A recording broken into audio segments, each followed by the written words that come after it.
Okay, folks, welcome back. What we're going to discuss now is a concept, and you'll have seen this word throughout the course, and it's called complete forgiveness. All right? So, complete forgiveness is a different concept to a advanced ATF, advanced true forgiveness. And it's different only in the way that advanced true forgiveness deals with our projections. It's reactive. We've already projected out the error. We projected the thought, which is either guilt or irritation, annoyance, anger, whatever it is. So we're reacting to that. Okay, so ATF basically is a reactive tool that basically deals with our projections. Complete forgiveness is proactive. Okay, because it deals with the issue in the body. If you have an issue in the body and you don't deal with it, you end up suppressing it, projecting it out, and you'll react to it. So, let's say that you have a business or a job, and all of a sudden you find yourself under pressure, you're under stress in that job. Maybe your boss is putting, some pressure on you to get results, or you're going to be sacked. Maybe your boss is not very nice, so you're taking on that pressure and you're using passive aggressive and you're keeping it inside. Okay? And you're not doing anything with it. All you're doing is sitting worrying about the effects if you lose your job or all of these things. Okay? We've all done this. Maybe you're in a relationship with someone and they've done something and you're sitting there with all that anger. And you don't do anything with it. What do you think is going to happen? I'm going to sit. You're going to displace it onto a less threatening object. Meaning, if your boss is putting pressure on you, you're going to displace that onto someone else. Maybe a work colleague. Or your body. Oh, but yeah, we haven't got that far yet. All right? Basically, whatever you project out, it comes back to you, and then it comes back into the body. And then it stays in the body and causes sickness, causes cancer, causes all of these things. So, Nancy, when you were feeling that this morning, in this morning's example, did you do anything with it? Well, in the end, what I did is I went and talked to my husband and we worked it out. Right. But it still bothered me. Yeah, because you didn't do anything with it. No, because I didn't do anything. You tried to fix the problem at the same level where you seen the problem. Can't be done. Remember, Roy, what you just quoted before? Einstein says that you can't solve the problem at the same level where the problem is. Simple as that. So what you tried to do was rationalize it the best way that you could by burying it. Like Diane did this morning. Right. The same thing. And never goes away. It's still there. It'll pop up again the next time he makes an error mistake. There's more ammunition. More ammunition. And before you know it, what we do is we have this filing cabinet, and we have this file of every error that this person has ever done. That's true. And we throw it at them when and if it suits us. But we do it best when two things happen. When that person doesn't meet our needs, expectations, demands, or desires, we'll fire everything at them. All right? Or when that person denies us our specialness. Okay? So, in all of this, what this concept is really about is becoming one with the body. You're being proactive. Any time that you have any discomfort, annoyance, irritation, even lack, like depression, like loss, like grief, this is the tool to deal with this. Okay, this is a level 2 tool. ATF was a level 1 tool. This is a level 2 tool. Because it's level 2, because now you're dealing with the emotion internally, not externally. With ATF, you're dealing with the emotion which has already been projected out. Okay? You've already got into conflict. You've already had an argument. You've already feeling bad. You've reacted to the projection. So the way this is, it's double jeopardy. You have the negative emotion in the body, and you sit with it. And then you displace it and you get angry with someone and you project it all onto them. And you feel a little bit better for a while, and then it comes back and it sits on top of your head then. And that's what's hanging over you now. Simple as that. And you're trying to fix that. You're trying to justify it, you're trying to rationalize it, all of these tools. The ego is a whole category of tools to keep this problem. Rationalization, suppression, repression. You know, they're all there. Projection.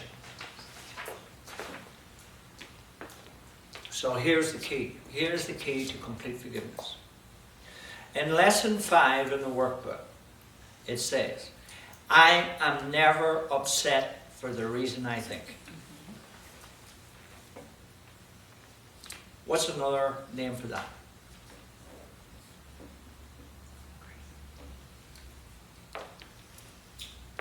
What's another way of saying that? Displacement? Nope.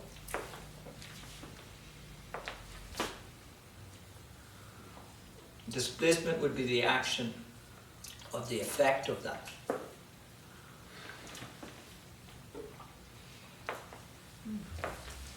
Denial. It is denial, yeah, but we're being more specific now. Of course you're denying it. Well, then suppression? No. Rational Projection. Rationalization. Oh, rationalization. Everything that you rationalize, you keep. Alright? Everything that you rationalize, you keep? You keep. Yes. So if you have pain and you rationalize it, you keep it. If you have anger, you rationalize it, you keep it. If you have sickness, you rationalize, you keep it. Because rationalization is like justification. Rationalization says that this world is real. If this world is real, sickness is real, Right. death is real, guilt is real, fear is real. That's what it's all about. Because a rationalization says there's something external to you, or there's somebody external to you that's hurt you. Okay, let me read you this. And this was out of lesson 190. So you can see in these two lessons, one's in lesson 5, the other's in lesson 90. And in lesson 90, in paragraph 5, it says, it is your thoughts alone that cause you pain. Nothing external to your mind can hurt or injure you in any way. There is no cause beyond yourself that can reach down and bring oppression. No one but yourself affects you. There is nothing in this world that has the power to make you ill or sad, weak or frail. Okay? Is it 190 or 90? 190. 190. Okay, I choose the joy of God instead of pain. When you choose to rationalize, you're choosing the pain of the ego. When you choose to bring it to the truth, okay, you choose the joy of God. You release yourself from that burden. There's another lesson, and I'm not sure where it is, and it says, truth corrects all errors in my mind.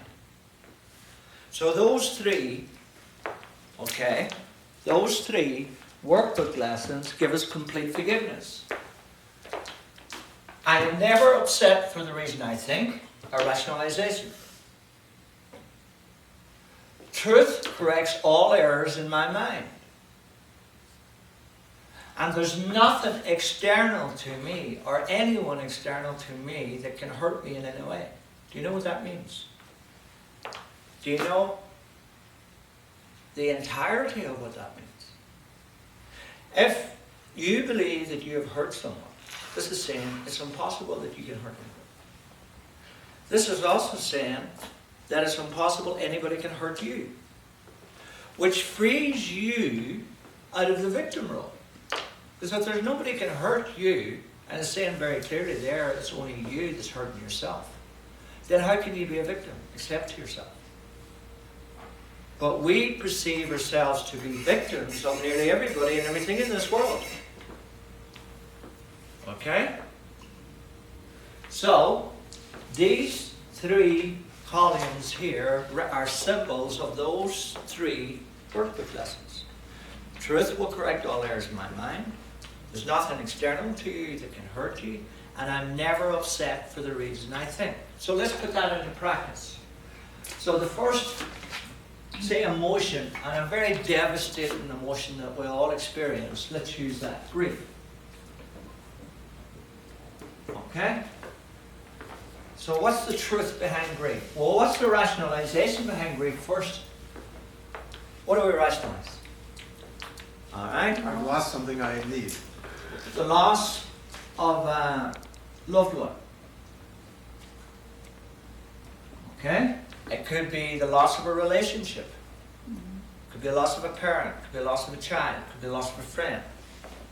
Okay? It could be, you could be grieving over losing money. You could be grieving over losing valuables. Okay? All of these are rationalizations of the emotion grief. What's the truth behind grief?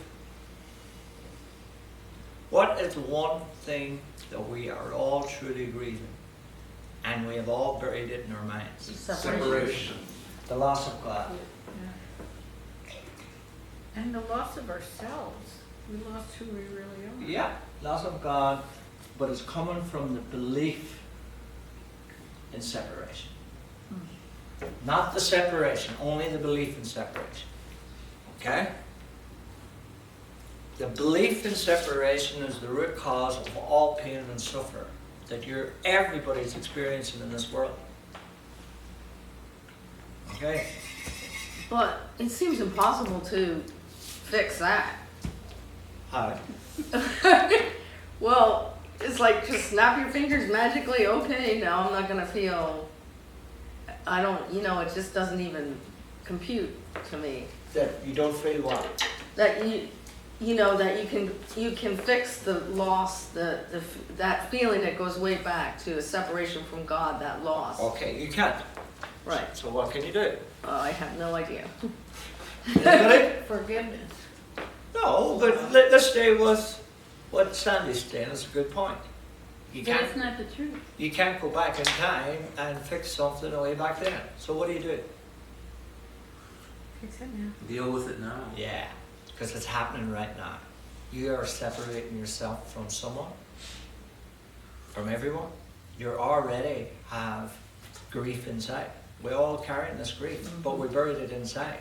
So what we want is, we want ways of covering up this grief, so we find special people, we find special events, we find special clothes, special book, special teachers, special everything. All of these are designed to cover up the grief that's inside. So when's the last time that you grieved? All the time. Okay, so you can see you can fix it now. But that's my point. I'm aware of it, but the next step is where I get stuck. Yeah. Yeah. Well, that's why you're here today. Oh, okay. So could you hurry up and fix it, Michael? Yeah, please. What this is really doing is, when you're sitting there and you're feeling that loss, that grief, that sadness. Sadness is grief. Right. You just sit there now, instead of now rationalizing this and saying it's coming from, that you're alone, that you're not have a relationship, you don't have a family, you're living in a strange town. All of these things are rationalization. But just to sit there and now absorb and become one with that grief, that energy, and now in your mind just to realize with this energy in your awareness at the same time, to carry that energy to the truth, which means that you don't agree with the ego. When you rationalize, the ego's telling you a story and he's saying, believe me. And if you believe me, then you're going to be separate. Okay? So what Jesus says in the Course, the only difference between you and me is I chose against the ego. So when you're rationalizing your emotions, you're choosing the ego. When you say, no, I'm not going to rationalize, what do you do? You're choosing against the ego. Yeah? So what does that mean? Who are you choosing? God. Exactly. That's how we choose truth. We choose against the ego. All right? So we bring this to the truth. So what is the truth of this pain that I'm experiencing? It's not a truth in itself, but it's the truth of the experience that you are in. So the pain or the grief that I'm experiencing in this moment has got nothing to do with the loss of this loved one or the loss of a job or the loss of it. It's got to do with the loss of God. That realization you bring to this energy that you're experiencing the grief. So like for you, Nancy, do you know what I mean? Like it would have been when you were feeling that anger. Let's do that. Let's look at anger as an emotion. Okay, and we have anger over what people do, what people say, what people think even. Okay, we have all of these angers, yeah? So what was the truth? You were rationalizing that it was got to do with something outside you, and then you tried to rationalize the answer outside you. Because you believed the problem was outside you, so therefore you looked for the solution outside you. Both were the ego. You were just listening to the ego. So the truth was that you were not upset for the reason you thought. You know that? Okay. You also must bring the realization now that he could not have hurt you. It's impossible.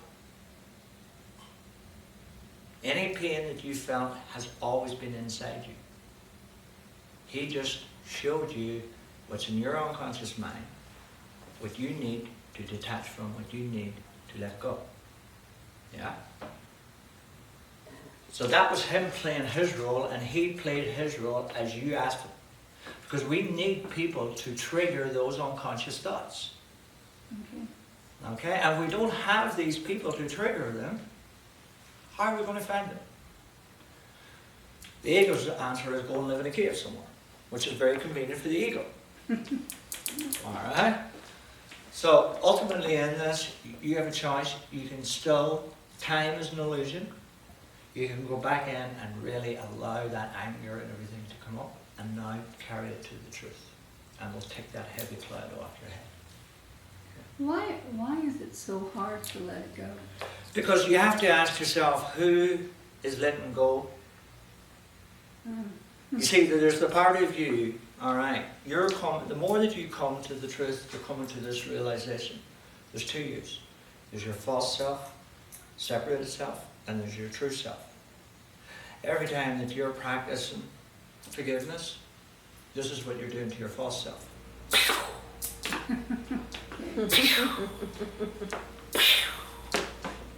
Because this is the part of you that you have always, this is the part of you you've made. Jesus says in the Course, this is your child, and you love it very dearly.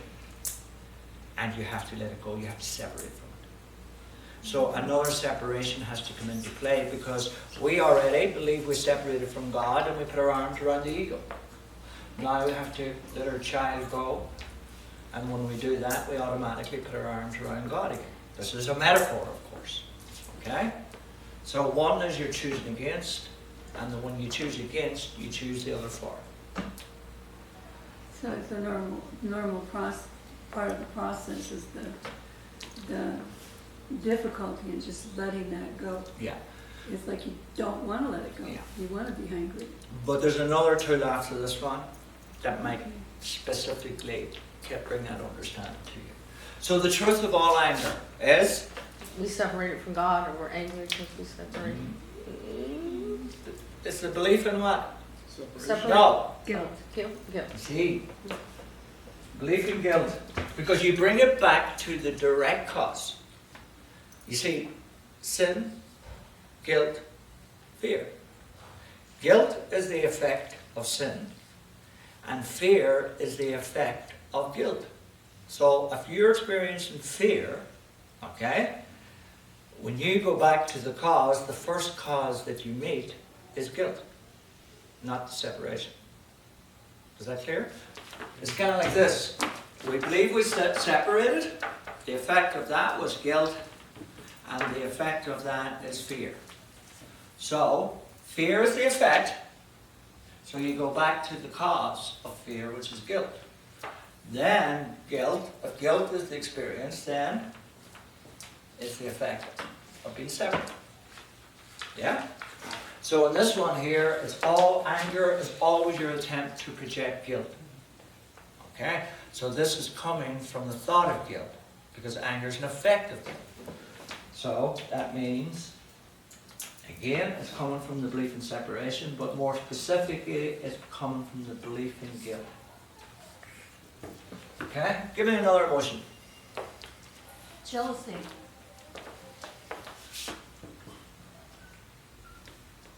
Okay? Jealous of people? Jealous of things? Anything else? Places? That Anything else? covers all the nouns, people's places and things. Yeah. Attachments. Okay, so what is the truth behind jealousy? Unworthiness. No. Specialness. No. No. Fear. No. Anger? No. No. No. The belief that I need something outside myself. Unworthiness? No. That's what I said. Oh, you did? If I'm jealous, what would I be jealous of? If you have something and I don't have it, what am I saying? Lack. Yes. And where would that come from? Guilt? No. Because you've denied. You've separated from everything. You've denied that lack to yourself. So the truth of jealousy is coming from the belief in lack, which comes from the belief in separation. Yeah? So you have jealousy, lack, and again, lack only comes from the belief that you're separate. Yeah? So you could put in the belief in lack or the belief in separation. But I would put in the belief in lack because you bring it back to the cause. Yeah? Any other emotions? But when you say lack, isn't it a lack of love? But you see, if you have something, what I'm saying really underneath this is you have something now. You're separate from me, and I don't have it. Okay, so I'm experiencing that lack first. Why? It's because I'm seeing you separate from me. I could very easily see what you have, I also have. I mightn't have it in form, but I have it in content because you have it. Okay. Remember what Jesus says in the Course? Minds are joined, bodies are separate. So some bodies in this world is going to be perceived, they're going to have more qualities and more attributes, more special, or more this or whatever. You know, it might be better looking, more fit or whatever. So you look at this and you compare and you say, well, I'm lacking. It's always because you've seen the other person different to you or separate from you. Okay? So, another one we'll put up there, it came up in the thing, unworthiness. Yeah?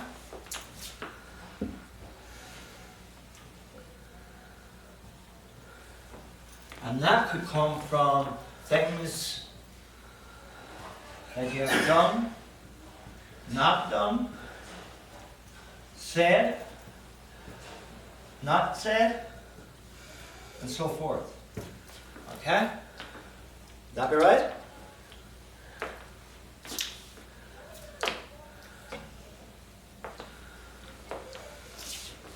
What's the truth?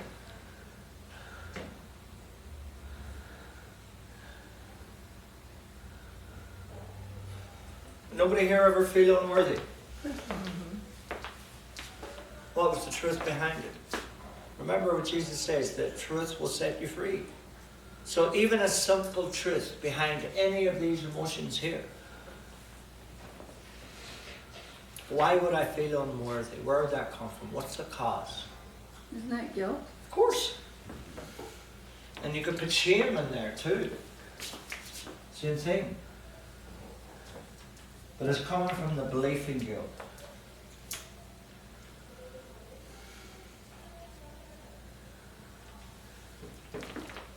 Okay? So I want to just pass these out, please. You can tick them. Let me see if you write them all down, Brando. And draw in a big box. Oh, good.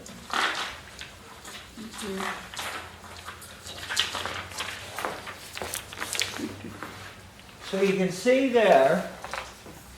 Thank you. Oh, wow. I didn't even get one for myself. Right? Do you want to see it? No, I'm quite. So you can see there, you know, it's all about those emotions, right? Now, if you're really honest with yourself when you go through all of those, you're experiencing those all the time. Your task is to bring awareness to these experiences. Don't stop rationalizing. No.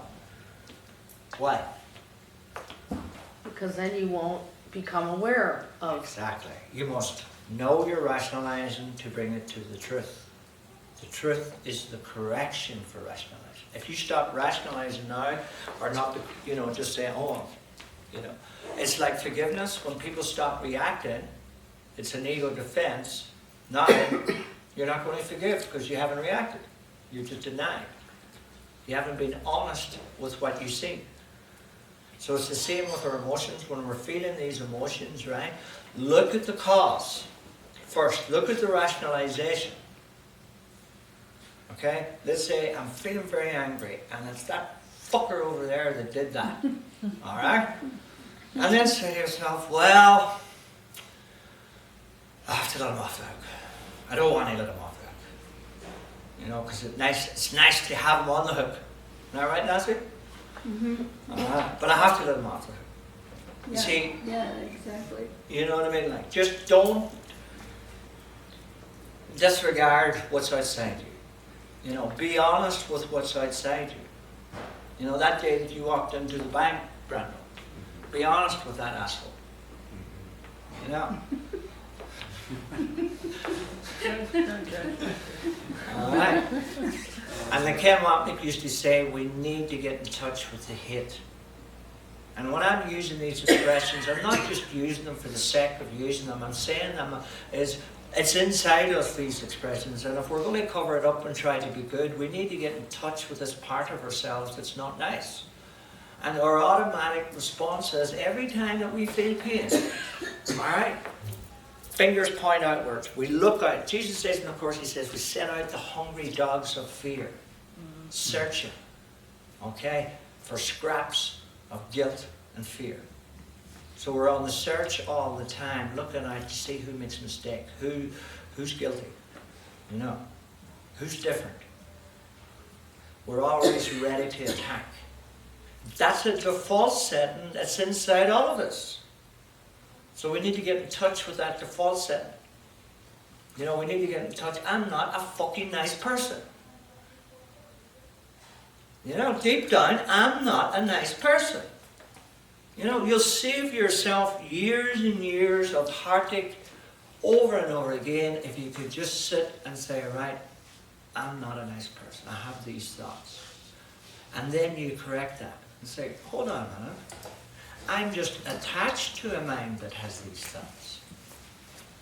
That's why I'm not a nice person. These are not even my fucking thoughts. And the judgments that I'm listening to about myself and other people are not even mine.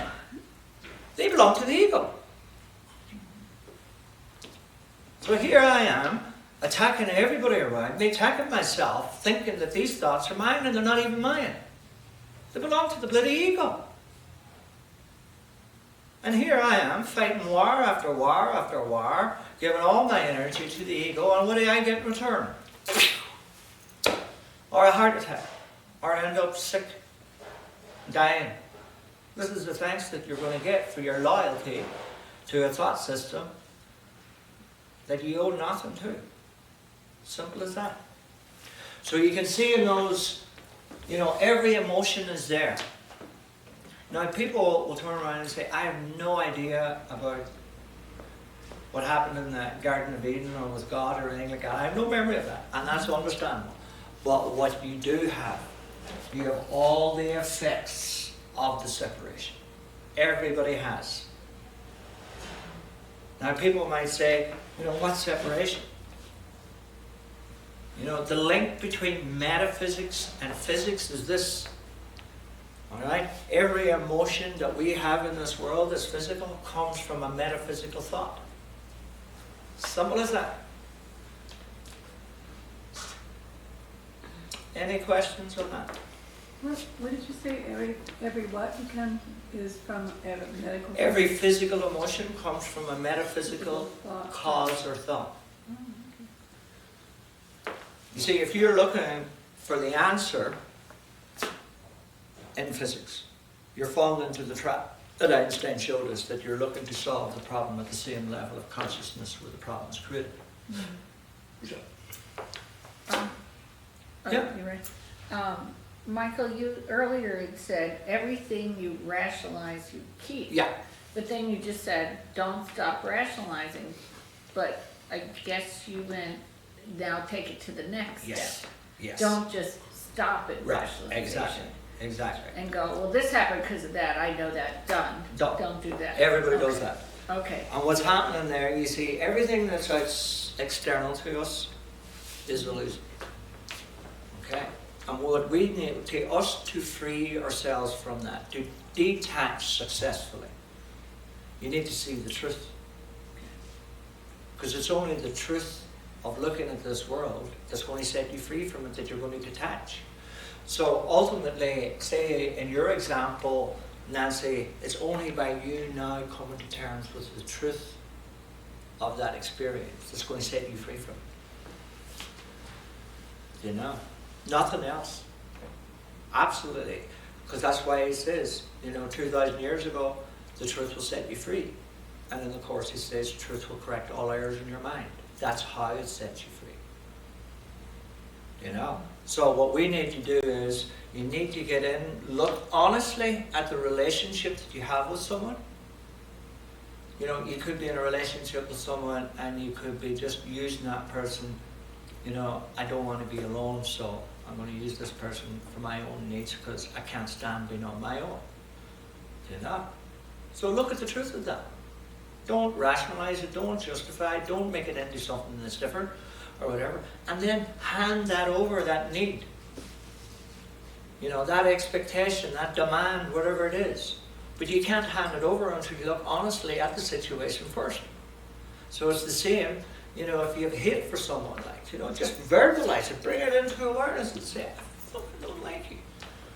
Just sit with that. And then Ryan, what's the truth with this? Have this conversation with yourself. And this will set you free from all of those experiences. But just don't do this in a couple of seconds and go through the words, because that's the ego doing it. You're intellectualizing it once more. Try to feel this. And complete forgiveness is all about becoming one with the body. The body will become so sensitive to you, if you're doing this correctly, the body will literally, with a pin drop, it'll pick it up. But we abuse our bodies so much, and we don't take care of our bodies. We're not listening to our bodies, we're not one with our bodies. So complete forgiveness is about you becoming one with the body and listening to it. Because the body, the body will tell you which mind you're in.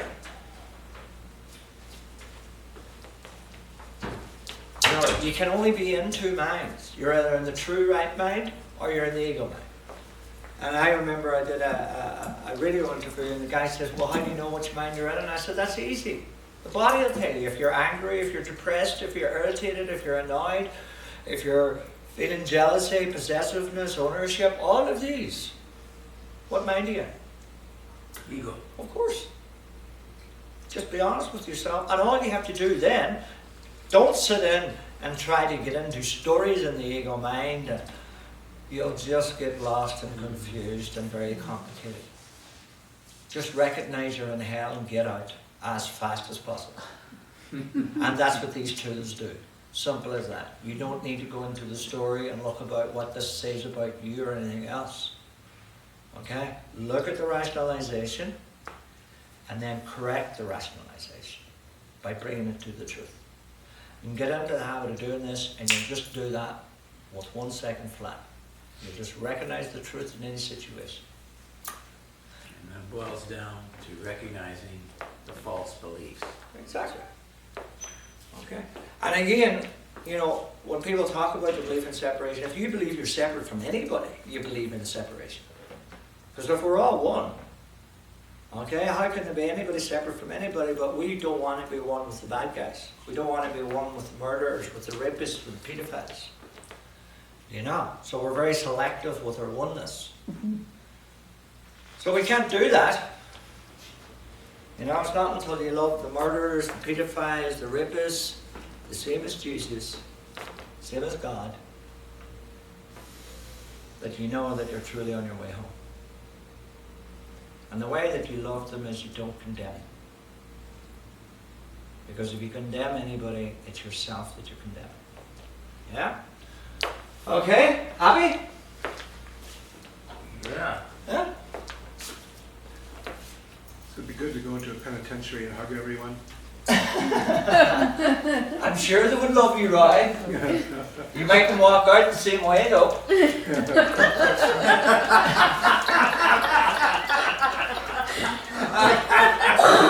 You'll have a few emotional problems. You'll need to bring to the truth.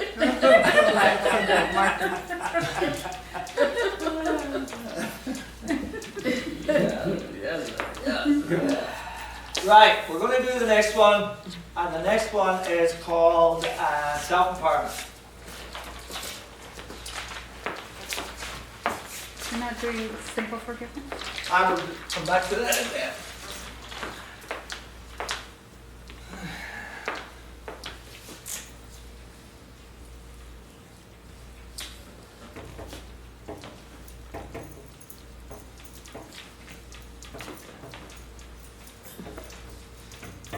Self-empowerment.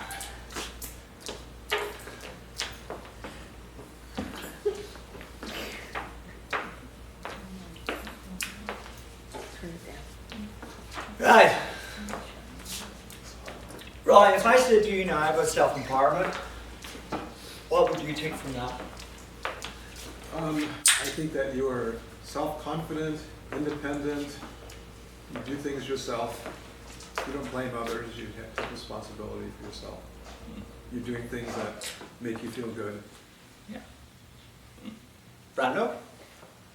Well, if you're going to be self-empowered, you got to recognize who the true self is, and somehow get yourself in that mind state and reject the ego self, because the ego will drain from you and will steal your thoughts and play all those games. Yeah. Basically, at every moment, in every situation, you're doing one of two things. You're either empowering yourself or you're disempowering yourself. Okay? So, empowering yourself means disempowering yourself. Do you know what I mean by that? I think so. Alright, it means that the part of you, right, who is empowered, is the separated self, is the part that's aligned with the ego. And the way that you empower that self is every time that you have a thought of fear, guilt, irritation, annoyance, suppression, any of those, and you rationalize it, you suppress it, you repress it, you're empowering the ego. The ego thought system is nothing. It needs the separated self, the energy from the separated self, to visibly pilot its whole system. So that means it needs power. So the more powerful the ego is, it's disempowering your true self. Okay? So the first thing that's important to come to understand in this world is you cannot make other people love you or even like you. You do not have power over anything external to you, and never will be self-empowered as long as you feel that you do. Does anybody here believe they have any power over anybody or anything external? Just remember that the next time that you're trying to fix someone. The next time that you tell someone to stop doing something. The next time that you tell someone they can't do something, the next time that you judge someone for doing something out there, the next time that you accuse someone of hurting you, all of these are disempowerment. These are all hurting you. I have a golden rule in my life, and it says this: what other people think of me is none of my business. But that's easier said than done, because the reputation that people cherish so much, when someone says something about that, just look how much you defend it. Your reputation is disempowering you. Anybody disagree with that? Why?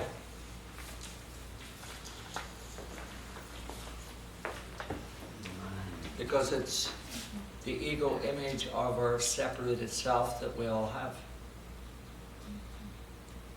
Our reputation is our good name. Our good name is a separated self, not as God, not as spirit, as an ego. And the ego needs all the good characteristics it can get.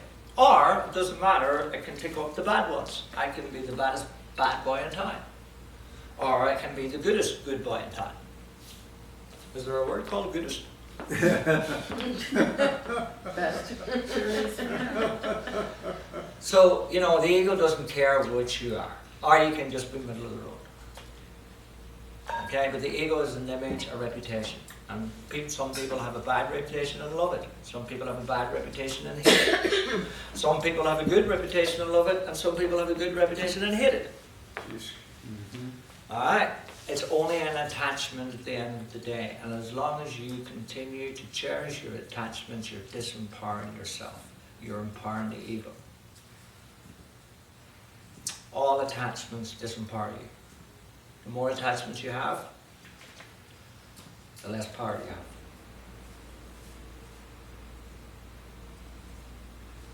So, in the Course, there's this line where Jesus says, the ego always speaks first. What does that mean, Diane? It means the first thought you have about anything is from the ego usually. No. Anybody? The ego speaks first. Yes. How does the ego speak first? Simple and as practical. When I tell you, you'll know it. The first feeling, reaction. Someone says something not nice to you, or someone's angry with you, and you just automatically return the anger. That's the ego speaking first. Okay. Our first reaction, while unconscious, is always with the ego. Alright? So the ego speaks first. So what self-empowerment is really, self-empowerment is a tool that deals with our special relationships. Okay? And our special relationships is where all the work takes place. You have your projections in the special relationship. You have your emotional issues in the special relationship, yeah? But then you have another thing that's in the special relationship is the false self. The separated self. Okay? So, when you run into any problem with anybody, so Nancy, can we use your problem? Sorry for this, but this is what I want you to use with this. Okay. So we'll use you as just your issue or your kind of story as to take us through this. Yeah? Okay. So, That'll help me. yeah, so what we're really doing here, right, there's 5 stages in self-empowerment. And the first one is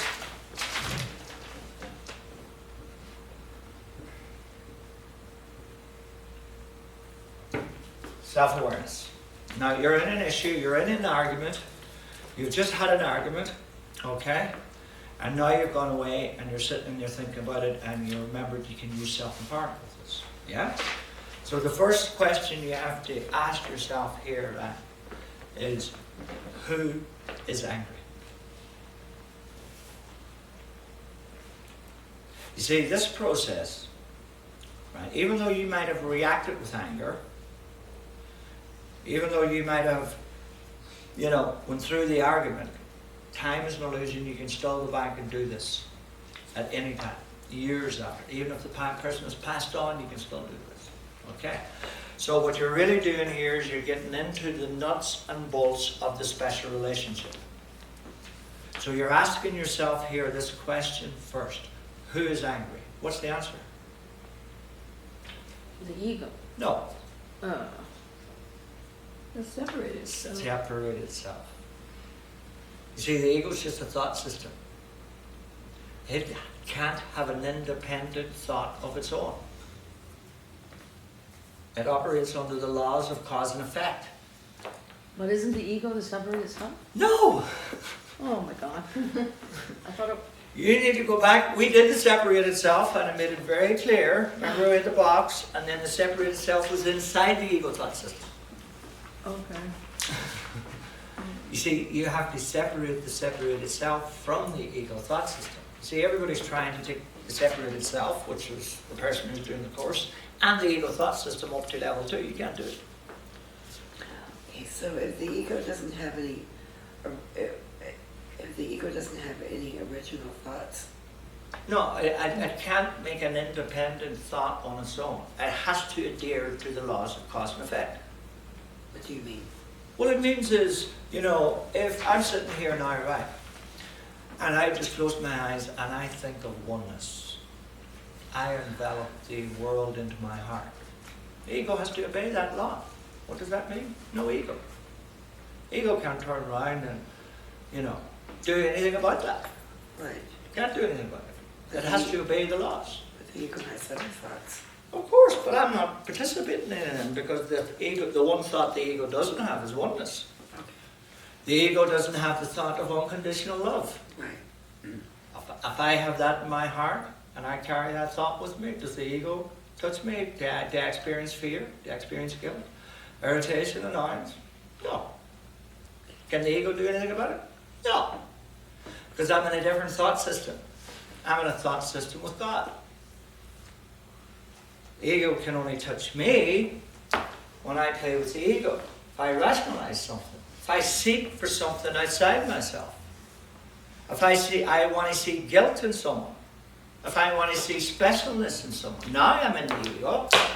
Now everything I do, the ego has an interest in. And the thought. You know, doesn't matter. I mean, you're billions of thoughts in there now, and the ego's just like a puppeteer, and I'm just dancing to the tune. You know. But the ego doesn't create thoughts. The ego can't create anything. The ego's a device. So where do the thoughts come from? But the ego's a device. You see, thoughts by themselves can't do anything. They need the body's cooperation with the world. Okay. You can have a thought of guilt in your mind. It means nothing if you don't do anything with it. Meaning you don't rationalize it. You don't attach yourself to it. You don't put a story to it. All right. When you wake up, all right, let's say you're doing things in the world. So you might set about, listen, I want to do this. So now you're into the ego thought system. All right. But still the ego can't touch you. Why? Now you're in the ego thought system. Why can the ego not touch you now?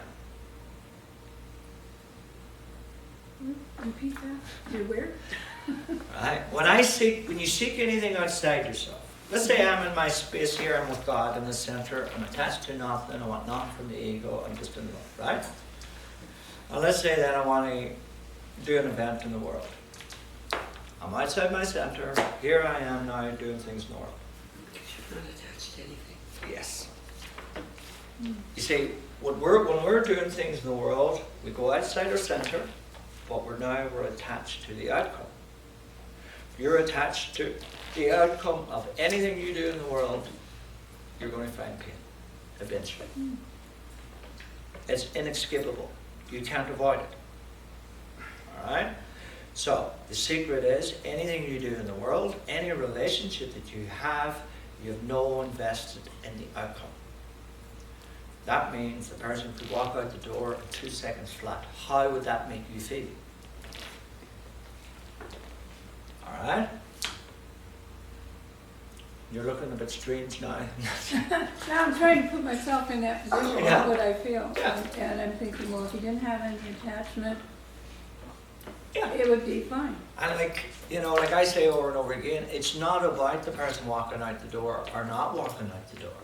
It's about your thoughts around if they did or if they didn't. That's why I can go to Vegas and I can tell Sandy which slot machine to play and she'll play it and win money because I have no invested interest. There's no outcome. I don't care. Yeah, but you would lose that if you badly wanted her to win for some reason. If I what? If you really wanted her to win. Well, yeah, but I don't. I don't care. But when you try to put money in the machine, what happens? It doesn't work. It's because you care. You care, it's your I money. can't do it for me. That was the point. Well, I can do it for other people. So when are we going? So- Let's go. Yes, could you tie in how the ego uses or relies upon cause and effect? A little explanation on that. Right, well, cause and effect works in heaven too. Okay. Okay?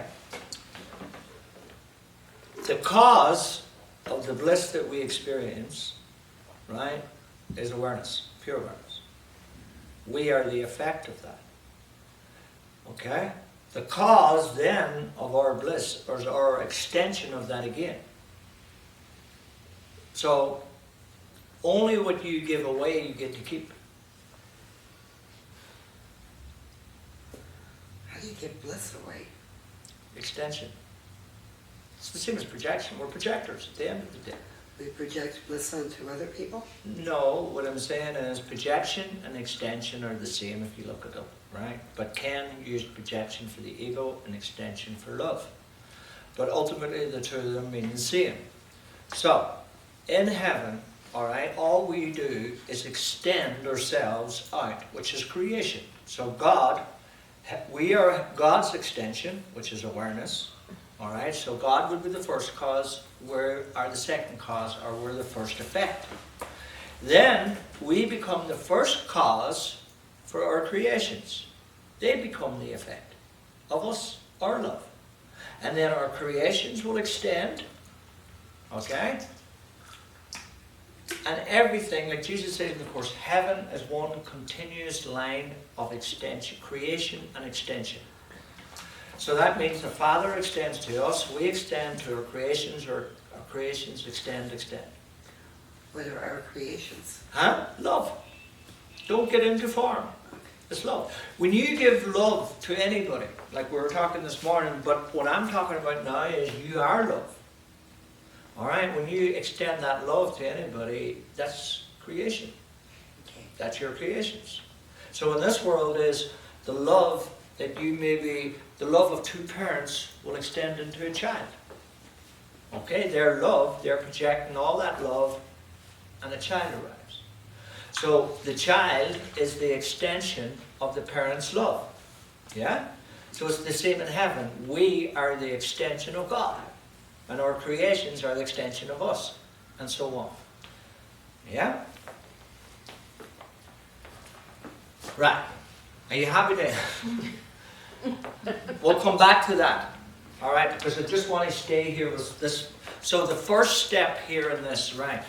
Nancy, all you want to ask yourself when you go into that room, you sit down now and you're feeling this anger, is ask yourself this question: who's angry? The moment that you question the ego or the separated self, it retreats. Okay? It backs off. Because this is a massive threat to it, a big threat to it, to question the ego or the separated selves in the beginning. So the first step is always self-awareness. You always ask the question, who is angry? Or if you're feeling guilty, who is guilty? Or if you're feeling fearful, who is afraid? Who's irritated? Who's annoyed? Or if you've seen something, who's seen that? Okay? And then you say, it's not me, right? So all you need to do is question.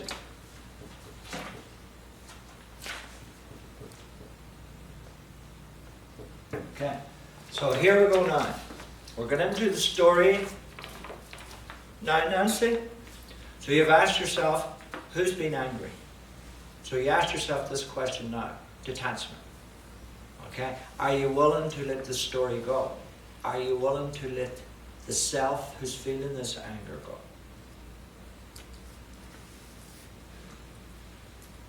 Remember you said you didn't want to? Yeah, You've been at this point. I got here. You got there. All right. I'm on step 2 now. So, what this really comes from, to cement this home for you is this, is if you continue to ignore this, you're going to continue to experience pain. And if you decide not to go ahead with this, all you're saying is, I haven't hurt myself enough yet.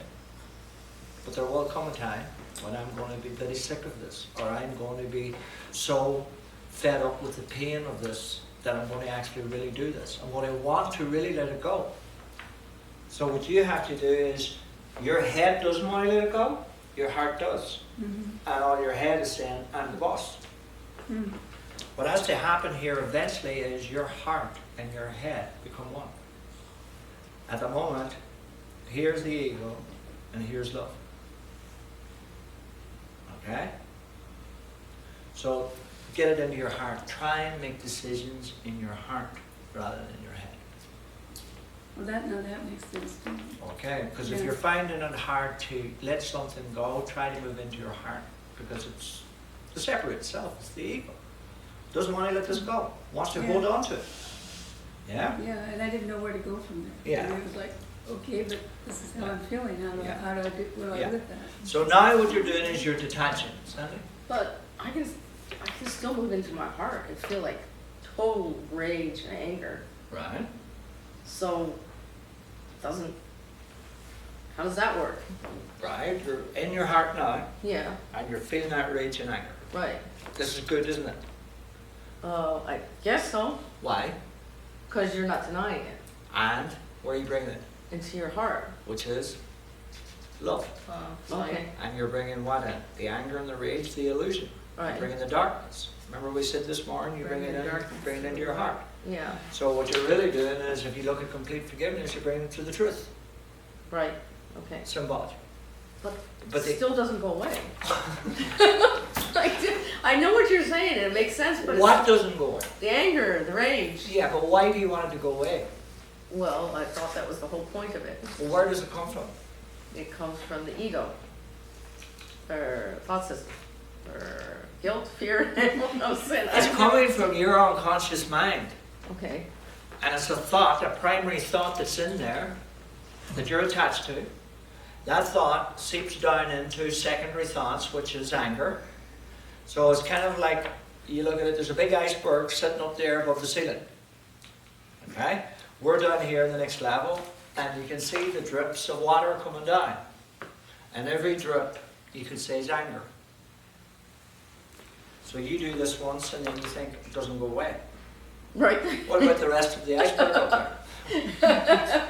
So you're saying that you have to Yeah, keep the doing un- it and the keep un- doing it and yeah, keep doing you it. see, that's the analogy for the unconscious mind is the iceberg. Because when the iceberg melts out in the water, it only melts from underneath. It doesn't melt from the top. Because they're 2/3 of the iceberg underwater. Okay? So it'll get smaller on the surface, okay, but ultimately nothing really changes on the surface.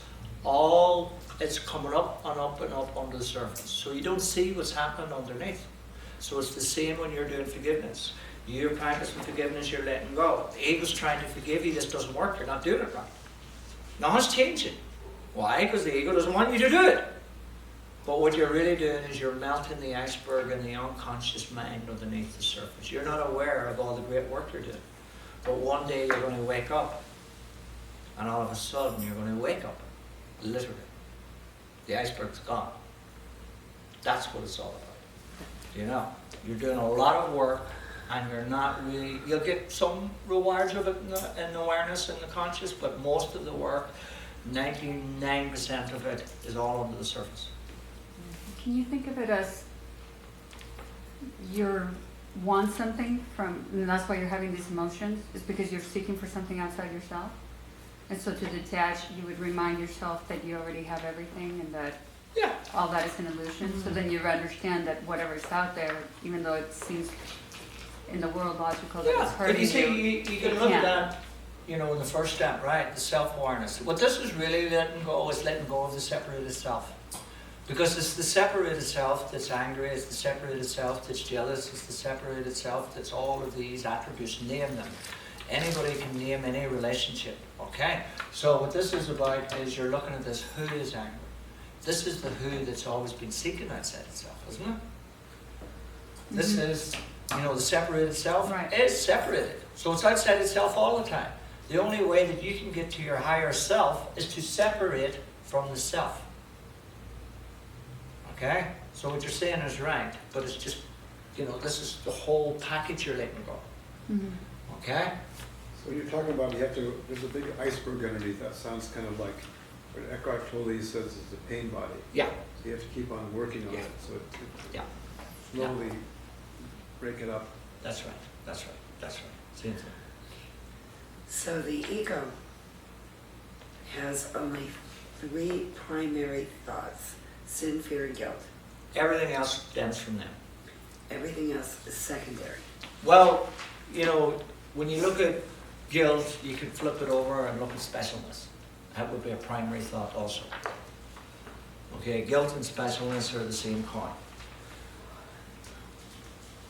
Okay, fear and separation would be nearly on the same coin too, fear and sin, because the more you're separate from someone, the more fear you'll be in. So let's say someone, you know, what happens is, as we get older in life, we retreat more back into our house and everything, and we separate ourselves off from everybody. This generates an awful lot of fear, especially within older people who are on their own. So the more that you're isolated, the more that you're kind of on your own, the more fearful you become. You know? So when you're making someone very special, you're basically putting a lot of guilt there also. So they're kind of they would be primary thoughts. Nearly everything else comes from that. It's just a story. Wait, go back over isolation again. So that's a good thing or a bad thing? Well, I mean, it's a good thing if you want to basically let that go. It's a bad thing if you're looking for things and you want to be happy in the world. it's a good thing if you're say that again? It's a good thing if you're on this path and you need to find this out. You know, you need to become aware of these things. You're right. Yeah? So you need to experience that, to feel it, to let it go. Right. So Okay. It's a bad thing, all right, if you're here and you think the world is real and you have to be a success and you want to be happy and you want to meet someone and all of those things. Well, how are you going to do all of those things if you're kind of isolated and afraid? watch a lot of TV. Exactly. Get mad at those Yeah, people. But that's what people do. Just, you know, people put them into people are in a prison in their minds. They want to go out there, they want to enjoy, they want to meet people, they want to do this, but there's just so much fear that they isolate themselves, but they don't realize the more they isolate themselves, they're building more fear. So it's the chicken and the egg. Right, that's what I was wondering. Yeah. But then I thought, well, if you watch enough TV, you could get mad that you could watch a bazillion reality shows and Yeah, but you're still, Work you see, that the out. one thing you're playing more than anything else, you're playing the victim. People in fear are playing the victim. So Okay. ultimately in this, we're too used to playing the victim. So the first one is about self-awareness. Who's angry? The second one is about detachment. Do I want to detach from the separate self? And can I detach from the story? All right, do I want to hold on to the story? Because if you don't let the story go, Rachel, or Nancy? yeah, if you don't let the story go, Nancy, all right, where did I get Rachel? What's she's at the last meeting. No. Right? If you don't let the story go, then you hold on to the pain. The story's the drama, The right? story's the drama. I mean, there's two roles in the story. One's the victim, one's the victimizer. Okay, there's guilt in the story, there's specialness in the story. Every story has all the main characters. But if you look at all the stories, you're pretty sure that you'll be playing the victim in most of them. Very rarely we put ourselves in as the victimizer. Alright? And then we all want to play the victim, and so that means we choose a victimizer. But just because because we have a thought doesn't mean it's true. He says that throughout the course. You know, it So, just, if we're making it all up, couldn't you just as easily look at a story and say, well, what else could be true? but anger says the story's real, you see. What makes this separation seem real to us? Pain. Yeah. What makes any story that you have in your mind real?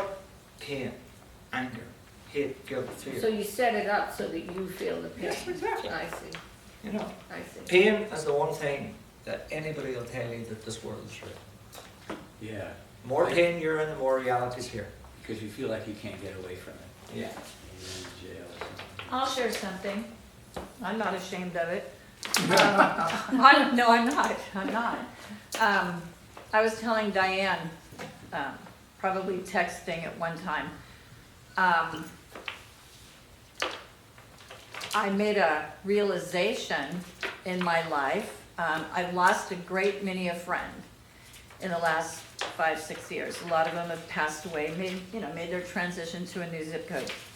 And I actually was thinking about, well, today I'd like to go out to lunch, and I thought, wow, I only have a couple of people in my life now. And I felt a twinge of loneliness.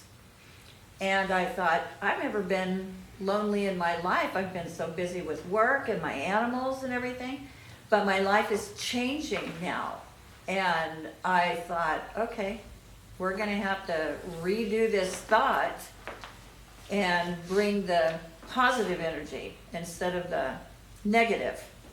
So, I just have been doing things that I've been wanting to do and haven't. So I've been bringing the light in instead of letting the thought of being lonely, play a part. And I thought, okay, maybe it's because I'm getting older. Don't know. But things, my life is evolving and it's changing. But you just said it all there, so Yeah. you did, Kate, like you had a thought, and then Yeah. you had another thought, Yeah. and then you had another thought. Yeah. Nothing to do with your life. Nothing to do with your life. What's it got to do with? What's your whole life? It's a bunch of thoughts. Mhm. That's it. Okay. Don't take anything further than that. No, I'm not. What does the workbook say here? My thoughts show me a meaningless world. My thoughts are meaningless. Everything, if your thoughts are meaningless, what does that mean? Everything is meaningless. Do you know? So what we forget is we think our thoughts are us, that we're actually thinking these thoughts. That's what Jesus is really talking about here. These are meaningless because they don't even belong to you. Mhm. They belong to the ego thought system. Do you know? So you had the nail on the head there, kid, time and time again. I had the thought, and this was the effect of it, cause and effect. I had this thought, and this was how it made me feel. I had this thought. If you didn't have those thoughts, would any of those emotions come up? No. So you can sit, and this is what people do, is they can sit, and they can just basically cause so much pain in their mind by sitting and not seeing anybody. Just by attaching themselves to these thoughts. And there's no thoughts more hurtful and painful than the special love. It's the most devastating of all pain bodies that we're experiencing. So we move to the next step. Step 3 is discernment. What is discernment? Discernment is using or making a true choice. So in A Course in Miracles and spirituality, what's a true choice? What's a choice that's true? Right mind, love. Love. Keep it simple. And that's what the symbol of the right mind is love. So what is the most loving thing to do in this situation? Discernment. What's good for you is good for everybody else. Yes, what else? What did it say this morning, or this afternoon again? What is the reflection of heaven's love? Forgiveness. Forgiveness. So discernment will bring you to the step 4, which is forgiveness. So what you're really doing here is you're discerning, you're making a choice. I am detaching from the separated self, and I'm detaching from this story. Because that's what forgiveness does. Forgiveness detaches you from whatever the block is, be it a person or be it a situation.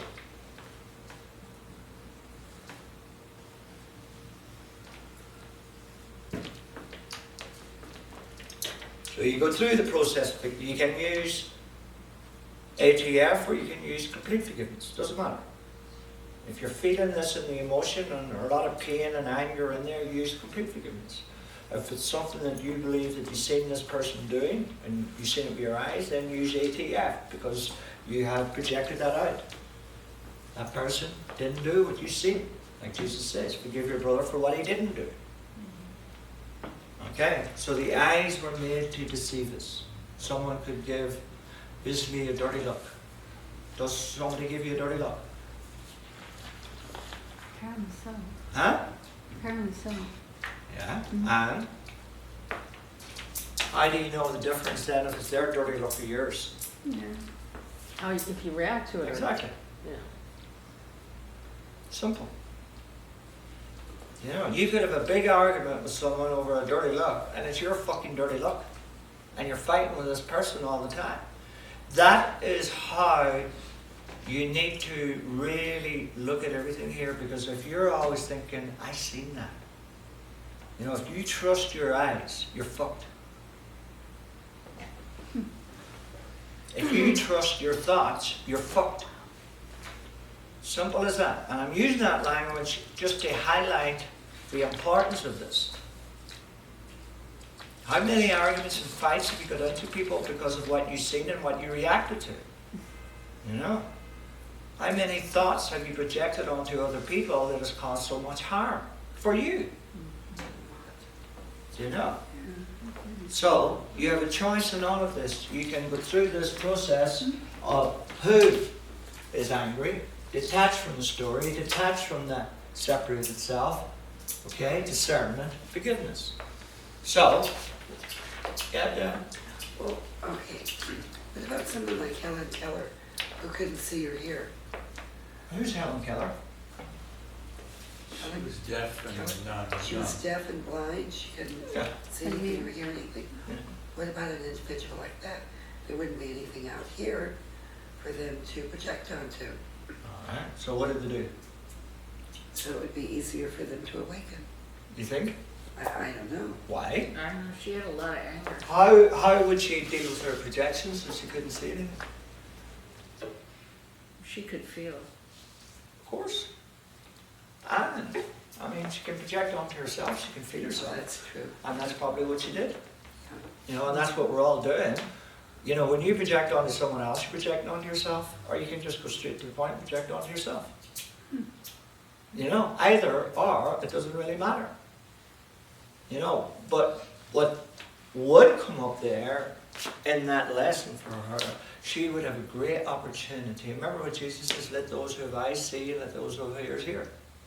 She could listen very, very, very carefully and closely and undistracted to God. Well, She that's what I could- was thinking. she She didn't could- have all the distractions. Yeah, and she could also then start to have vision. So you don't need the eyes to see, you only need vision. So that would just without nothing knowing about the woman, that's what I would say would be a part of her script, was to come here. So whether she does it or not, that will be her experience after this lifetime's over.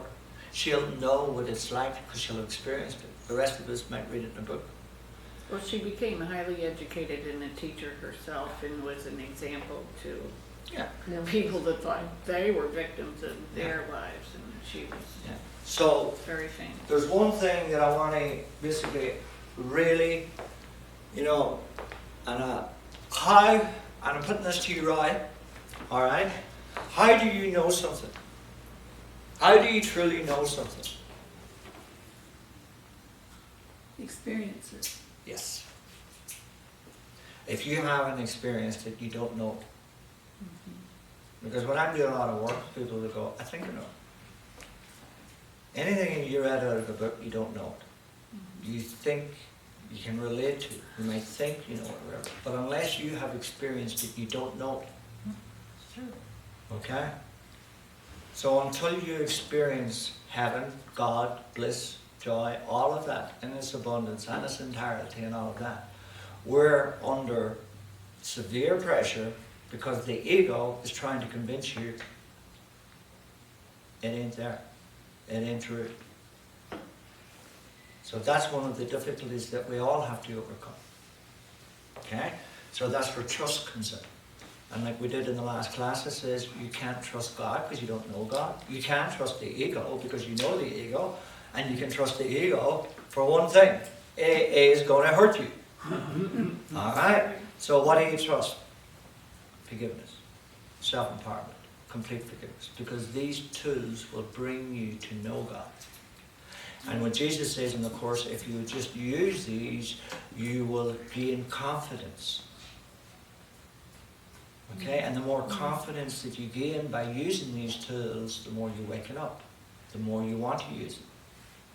Because it will generate more peace. So, let's move to the last step, and this is for you, Nancy. And for everybody. Remember I said the ego always speaks first. Well, what this process does here, it takes you into the right mind. If you don't do this, and you speak with the ego here, before doing this, which means you react here, alright? Then you're going to deny, you're going to suppress, you're going to project, you're going to hurt yourself over and over again. So that's what the ego does, speaks first. But when you go through this process, right, now you speak. Now you take action. You're not here to be treated like a, second-class citizen, or like, just because I've come across many people doing the Course and they think, you just have to let people walk all over them and just use forgiveness. That's bullshit. You're here, all right, for one thing and one thing only. You're here, right, to be the same as Jesus. Not to be above Jesus or below him. All right? And that's important. You're here to be neither victim or victimized. You're here to neither conquer or be conquered. Jesus is the barometer we all match. Not above, not below. Okay, that's very important. So here we take action now at the end, and 99% of the time you'll have no action to take. You're in the right mind. Mm-hmm. But anything you say or do will be coming from God, it will be coming from love, it will be coming from the Holy Spirit, because that's what the right mind is. But I think you're saying, correct me if I'm wrong, you don't have to take any action. No. All the work is in the You'll know, mind. yep, you'll know at that moment in time what action to take. Mm-hmm. You won't have to, you're not being under your own guidance. And more importantly, you're not going to be under the guidance of the ego. Because these steps here, every one of them, just detach you, right, from the ego. You're choosing against the ego in every one of these. Who's angry? I don't want to keep the story. I want the truth. Forgiveness. And then any action you take here. Is all of the result here. This is all love. Okay? Every one of these are all love-based. They're not doing anybody harm. Remember Jesus says forgiveness is the only, what else does he say? It's the only basically tool that's not double-edged sword. Mm-hmm. Everything else is a double-edged sword and can be used for attack. Forgiveness can't be used for attack. Because in forgiveness, I take 100% responsibility. So that's self-empowerment. You use this in your special relationships. You can use this with your partners, with your parents, with your children, with the postman, with your people at work, anywhere.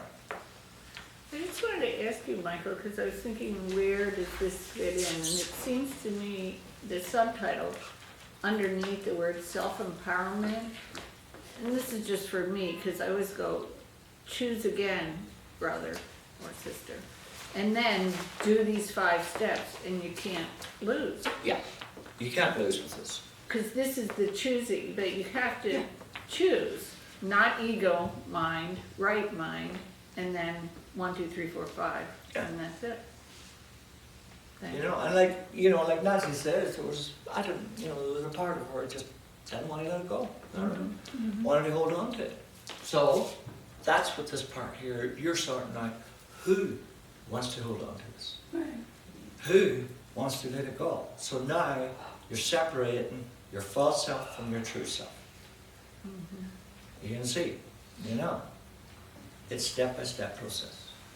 It is 100% guaranteed by the time you get to here. Let's say you have a big, big decision to make in a relationship. Let's say I need to talk to somebody about something. All right? And we've all been in this, and it could be, someone you're going who owes you money in a business. It could be someone, you're going to have a talk with your boss or your employer. It could be your wife, your husband, it could be your child, it could be your parent, whatever. It doesn't matter. But it's important. Okay? So what I would say to you is do this first. Because the one thing is this. You'll never make a correct decision in your wrong mind.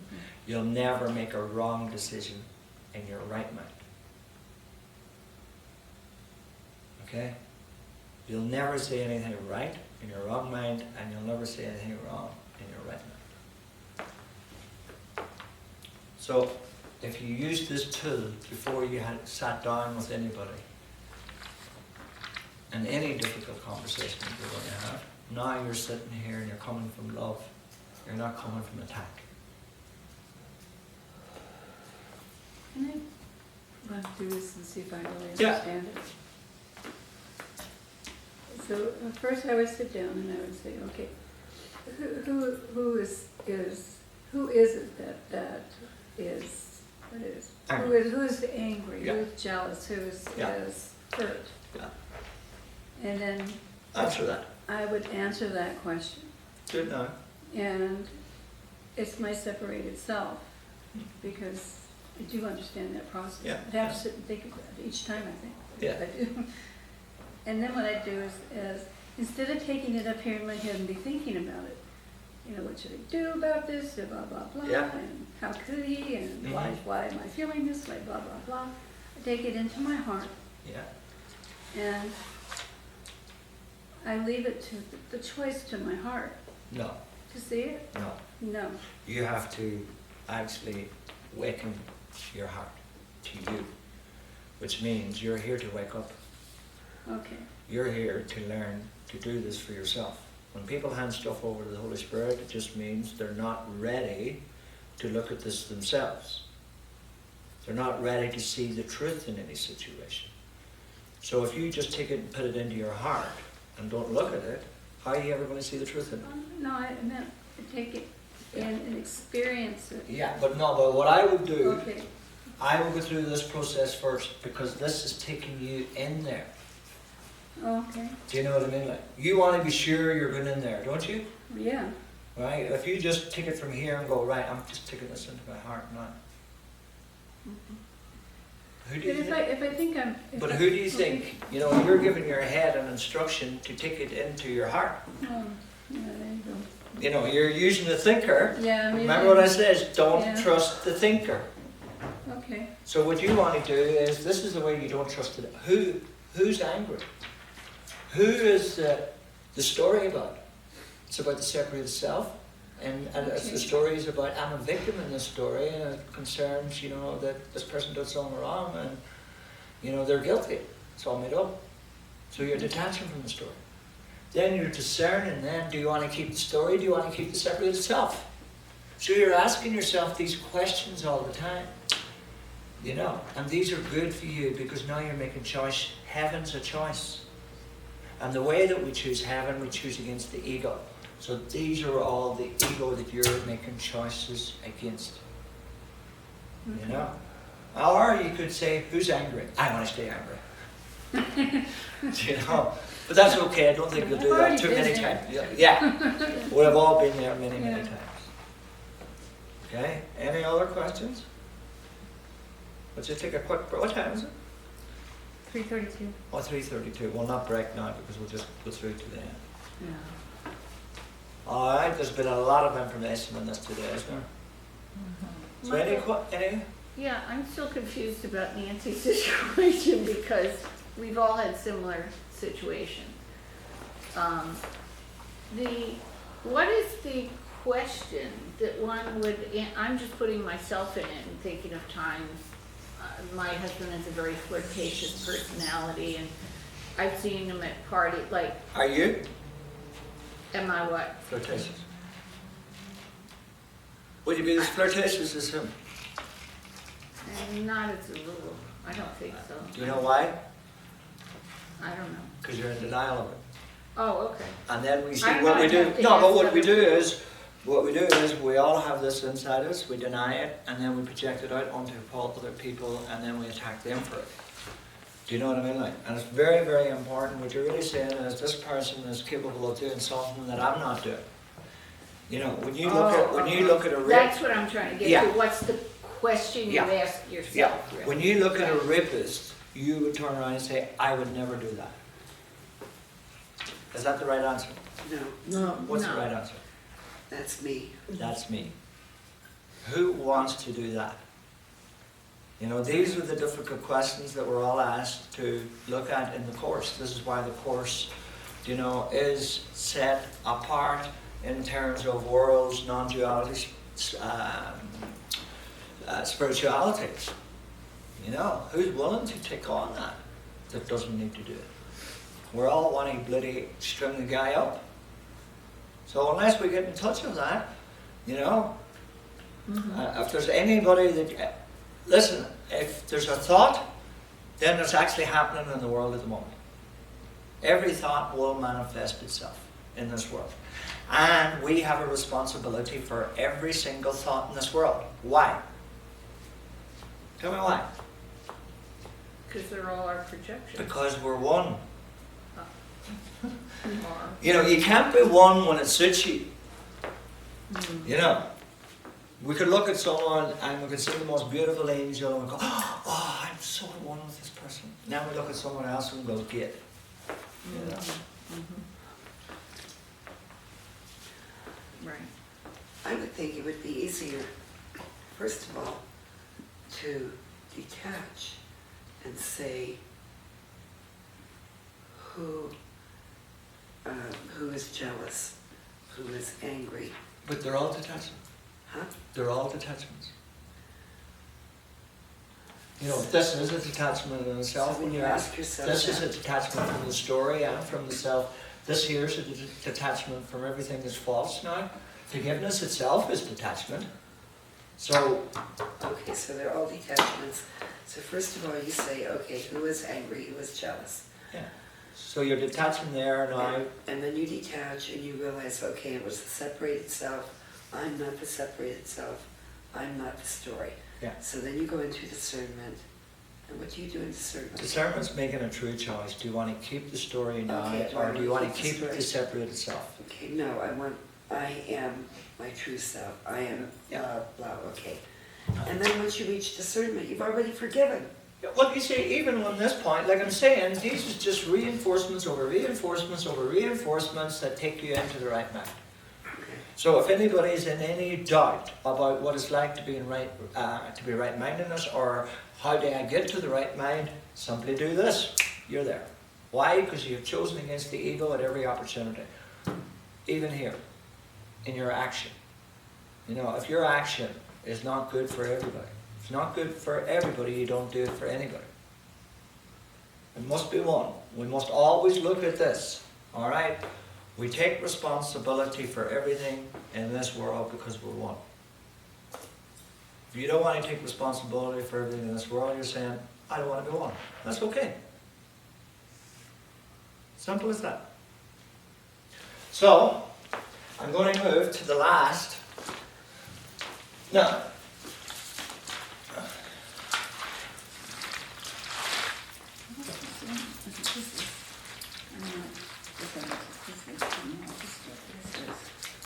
And this last one now is called simple forgiveness.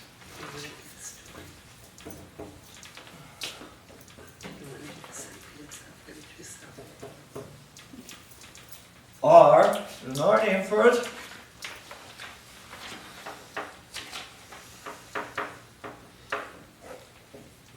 Detachment. Yeah? Step one.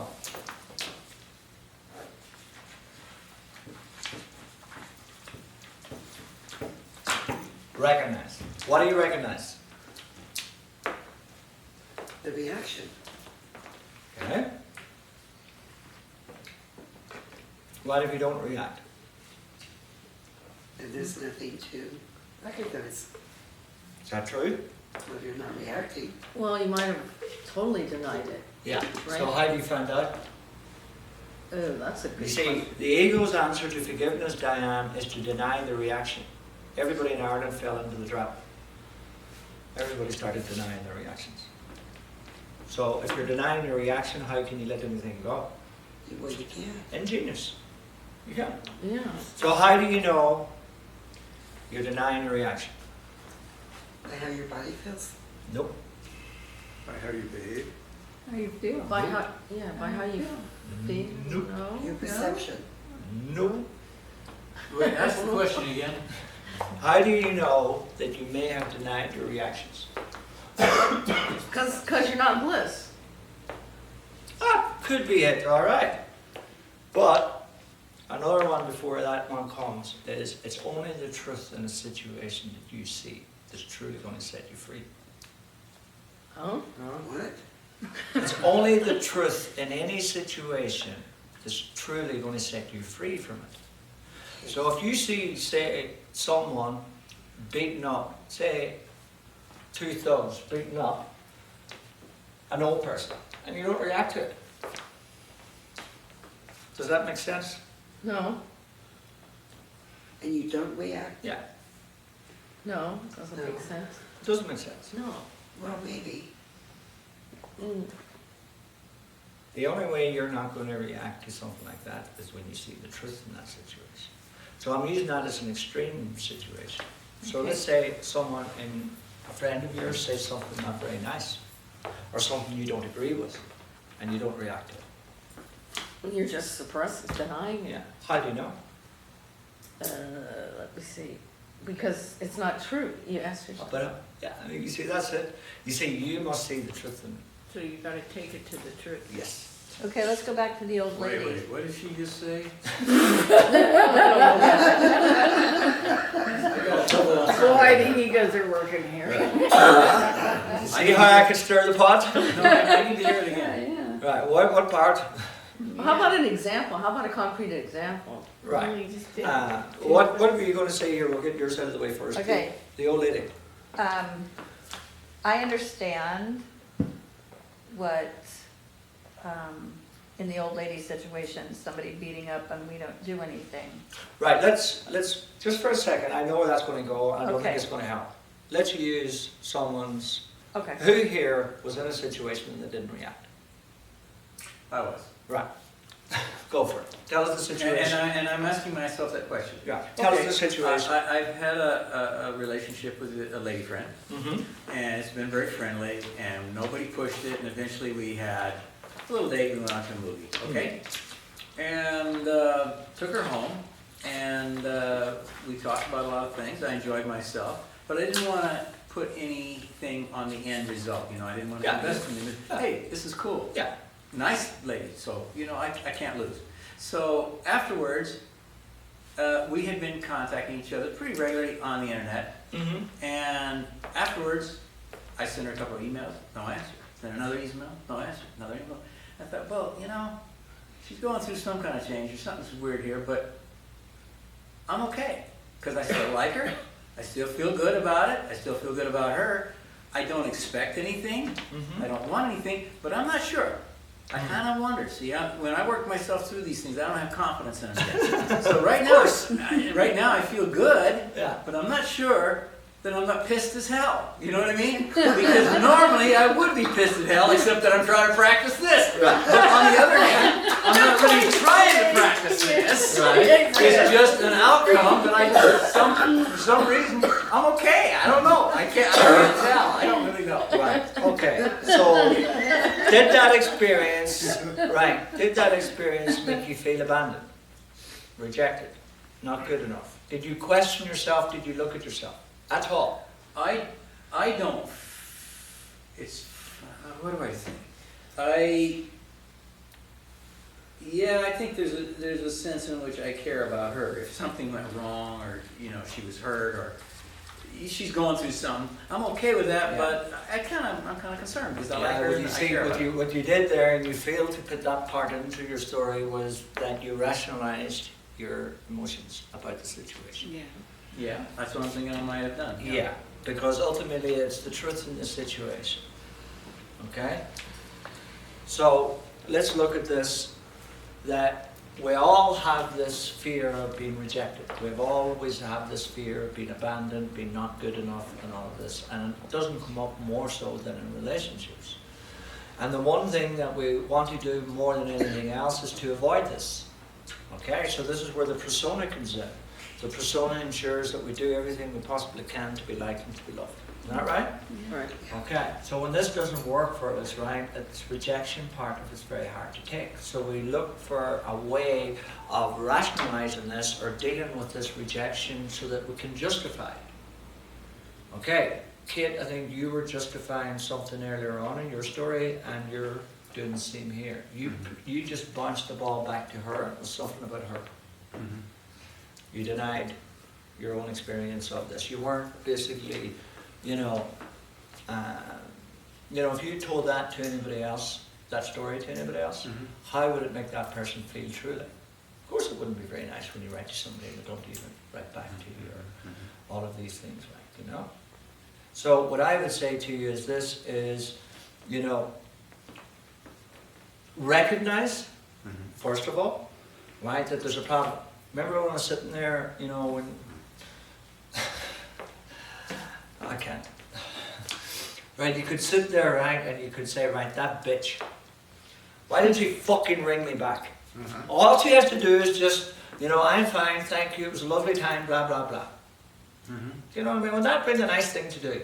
I would think that would be normal. Yeah, you see, this is the state of mind you need to get in. Be normal about this. Mhm. You know, take the situation first, just look at it in a practical way, and just kind of apply this. Now, if this happened to a friend of mine come and told me the story, kind of, what's this mean? You know, what would I say to that friend? You know, fuck her, you know, better off without her. Is that right? Yeah. You know, all of these kind of things, right? So again, it's about looking at the truth in the situation. Mhm. Do you know what I mean? Like, we're too quick to rationalize, to justify, to put the ball back onto the other person, and for somehow there's something wrong with them now. And look what they're missing out on. Right. You know what I mean? Like, do you know, Brando? You She know, missed out. you know, she's lucky to have me, so there's something wrong with her. But this is the way the ego thinks. You know? You're right, yeah. So, you know, in all of this, it's the truth in the situation that's going to set you free. So don't avoid the truth, even how bad it looks on you. Uh-huh. Do you know? I see what you're saying. That's very important.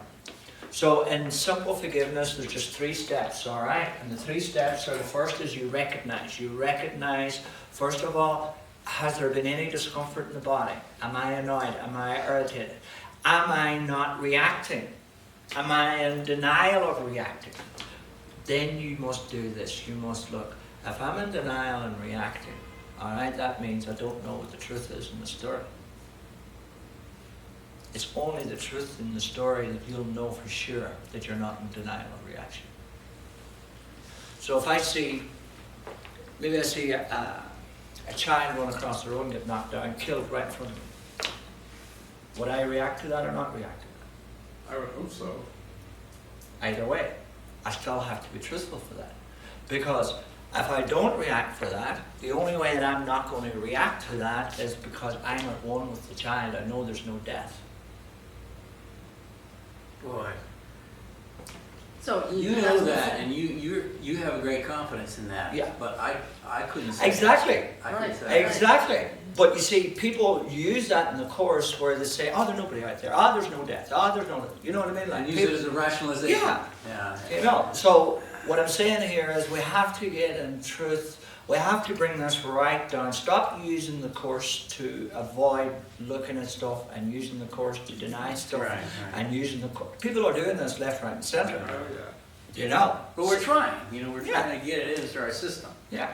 So ultimately in this, you really have to get into the hate again, like, you know, if you're not reacting to something, give yourself a good inquiry as why did I not react to that? If you've seen it and you're not reacting, there's a disjoint. I got you. Because ultimately when you wake up, you'll see it, but you'll see the truth beside it. So in every situation, you're going to see the ego's version and you're going to see the truth. Your task then is, what do you want to see, the truth or the ego? Choose which. At the moment, when people are unconscious and asleep, they're only seeing the ego's version. Okay? There's another version of everything out there too. So the only way you're going to look, or the only way you're going to see it is to start to look for it. Yeah? So the first step is you must look and recognize and be as honest as you can with your reactions. Second step is you correct it. How do we correct? Take full responsibility for it. You own it, you possess it. It's that simple. You don't have to add anything else to it. Third step, simple, hand over. Now, the third step's irrelevant at the end of the day. It's only if you believe that you need to hand over something. Because ultimately, with your hand over guilt. What is guilt? What's the truth about guilt? It's an illusion that doesn't exist. What do you hand over? Zada. Nada. None. Only a belief. So the key here is number 2, the correction. When you take responsibility for anything, you're not now rationalizing with the ego. You're choosing against the ego, you're choosing love, you're choosing God. That's what the Holy Spirit is. That's what the right mind is. When you say that, you mean you take responsibility that it's your reaction that needs to be Of course. reinterpreted? Yeah. Never about what the other person says or does. Or the dead kid on the road? Yeah. Or the what? Or the dead kid on the road? Or the dead kid. Hey, I'm going back to the little old lady. Right. Okay. I know someone who, I'm not gonna say playing at or whatever, but somebody who was awakened. I myself, since I don't walk in his shoes, I don't know how long, or if he was, but he chose the path of just loving everyone, not judging, not just, like the Dalai Lama, so to speak, the very high spiritual being. And he was attacked at a bus stop while he was waiting to go someplace. And he told us this story that he did not fight back. He just let them pummel him. And he was in the hospital for a couple of days. But what he said was the fact that, he said, I could not feel anger. All I did was send them love while they were doing this. And I thought, okay. So if you would maybe explain that. I mean, if we are to achieve this awakening, and only some of us are awakened, so to speak, and then we, Was Jesus awake? What? Was Jesus awake? I couldn't tell you. I've never. A rough guess. I would say maybe no. I'm not Maybe religious, and I don't. I'm not the one to ask about that. When she asked this question, are we dealing with the form now? Yeah, exactly. Yeah. Well, Jesus was awake. All right, and look what happened to him. Yeah, exactly. What to do? Well, I guess they put him on a board and strung him And up. what did he say? I couldn't tell you. I don't know. Forgive them for what they did not do. I don't know. So what did that person do? Okay, so he felt no pain. But So when first we're of in all, this, the first thing Your version, yours is the Christian one. The first thing I would say to you here is this banding thing about being awake. All right? There are people claiming to be awake that are as far away from being awake as Exactly. the North Pole is from the South Pole. So I would put that into you first, just take that very flippantly. The second thing is, ultimately, we all have lessons in this world. sure, And if that person was claiming to be awake and maybe they're not awake, well, they're going to waken up after that. Yeah, Because that would have been a lesson. exactly. Simple as that. So, you know, I can't give you an explanation for someone else's interpretation because it's a third or a fourth time story. So I would need to basically take it back a couple of steps and go into the person's experience themselves and kind of see why did they not react, why did this happen, so all of that kind of stuff. But ultimately in this, it doesn't matter. Everybody here has lessons. Just because you're awake, don't make anybody any special or anybody any better than you or any worse than you. And that person basically has still their own lessons to do. So people on level 1, their lesson is to get to level 2. People on level 2, the lesson is to get to level 3. And so on, right up until 5. You know? So ultimately, we all have lessons. Well, I was just gonna say, I don't know this man, of course, or this story, but maybe he prayed to God for weeks, saying, give me one last lesson, I wanna prove that I am one. Of course. He got it. Exactly. Yeah. Who Who knows? knows? Maybe that's Like I what say, he asked for, I don't know. Exactly. Well, what about the old woman? Did she do that when she got pummeled and nobody helped her? What old woman? Getting back to the old one. Same story. Yeah. Yeah, Maybe it would be in everyone's best interest not to interfere with her getting beaten up. Because you might be interfering with her lesson, with her karma, whatever. So what should you do? Kill her? No. No. Your responsibility is always this, and only this, is to see the truth in any situation. That's what this is all about. We're all waking up. We're all waking up to the truth. Well, the truth is, she's being beaten up, No, and even if she's killed, she's not going That's to not the die. truth. What's the truth? the truth is that you can't be hurt, you can't die, there's Right. no all of these things. Well, that's She what- can believe it. There's no Exactly. accidents, we choose our own experiences. Right. So she can play the victim, but it doesn't make her a victim because Exactly. she's the person who chose to play the victim and she's the victimizer also. Right. So at our own hand, we crucify ourselves, no one else's hand. Right. So there's no one hurting that guy who beat him up, and there's no one hurting that old lady. Right. Because all it is basically symbols of ourselves in conflict with ourselves, which is a symbolic of the conflict that's in our mind. You know, the lesson on the workbook that says, I don't know what anything is for. Yeah, Mhm. yeah, Right. of course. Yeah. And the other thing, Kate, I would say too, like, you know, if that person, right, was awake, what level were they awake? Because the conflict that was outside that person is the same conflict that's inside. That person can't be in conflict outside. yeah, we can also talk about the person who is doing the inflicting. No, you can't. No, you can. Who says we can't? No, we can't. Do you know why? Give me an answer. Because you can't do anything about how the other person thinks. You can only do anything about what you think. Exactly. Because ultimately in this, right, this is what we're trying to do with people all the time. We're trying to change them. What you did is not nice and you have to go to jail to learn you don't do it. What you did is not nice and this is what we're doing now, all the time. Everything external. Nothing changes. Prisons are getting bigger, hospitals are getting bigger, there are more people getting sicker, there are more people getting hungrier, there are more people getting poorer, so on. Nothing changes. Remember what Einstein says. Keep doing the same thing over and over again, expecting a different result, insanity.